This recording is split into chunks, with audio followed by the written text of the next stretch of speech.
Aí, pronto, tá fazendo o vídeo. Já tá fazendo vídeo? Tá. Que falho, eu perguntei isso na hora que tá fazendo o vídeo. Então, estamos aqui na Pedra do Tiburcio. Cabeça para baixo. O Doguinha tinha feito um vídeo. Outro falho. Aí. Não!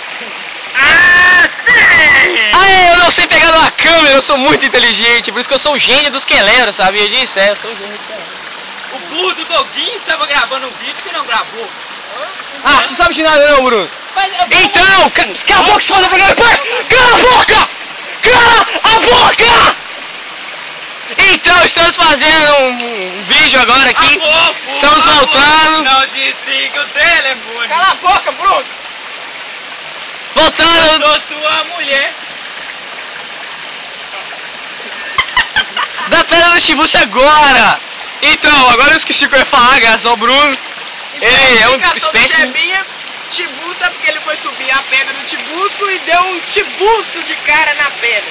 Não foi de cara, não. Explicando. Foi de subaco. Explicando. Ele foi assim. Olha. Subaco foi você. O nome que damos a essa pedra é Tiburcio. Porque, tu sabe como é que é, né?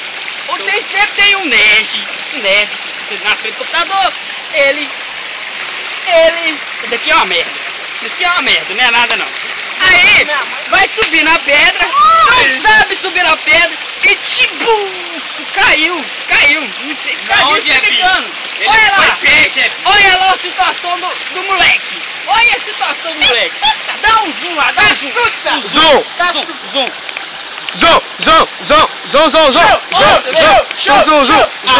Tá dando zoom não, velho, que merda. Não dá zoom nesse vídeo não, boi de cavalo. Esse mesmo. A culpa é do Jebinha. O vídeo tá acabando, 5 segundos. 6, 4, 3, 2, 1.